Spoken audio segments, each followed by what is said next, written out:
I mean, if we think about the coronavirus, really started to hear about it December, January time with regards to China, with regards to the amount of people being infected and the amount of deaths. And I think if you look at since the start of 2020, there was a gradual decrease in the price of oil, which is, like we said, natural. With a pandemic like this, there's going to be a lack of economic output because of it.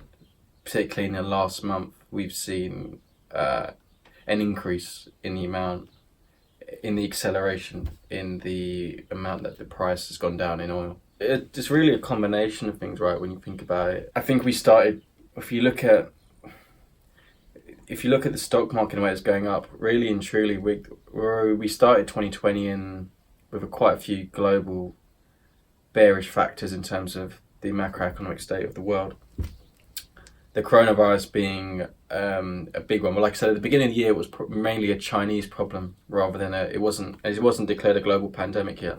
Whereas, like I said, you put those the macroeconomic bearish factors. You look at the way that coronavirus the infection rate was increasing. But then in March, what we had, which was the main trigger point, which caused the massive collapse in oil price, was the price war in Saudi Arabia, which was basically where,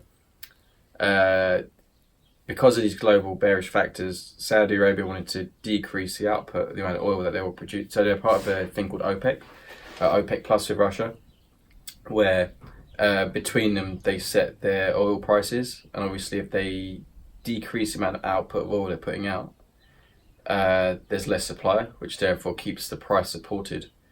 Russia at the time didn't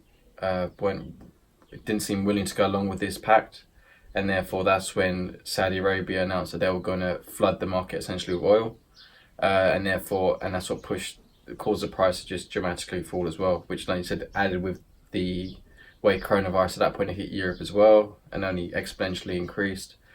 And other factors caused the price of oil to collapse so much. Renewable energy has always been seen as not a cost-effective avenue to worth investing in or investigating, because if you have something like oil which is tried and tested, everyone has a use for it. It's essentially easy money.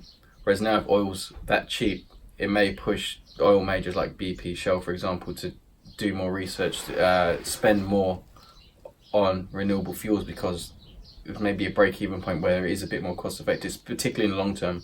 Because as you all know, there is a finite resource of oil. It's not a renewable fuel.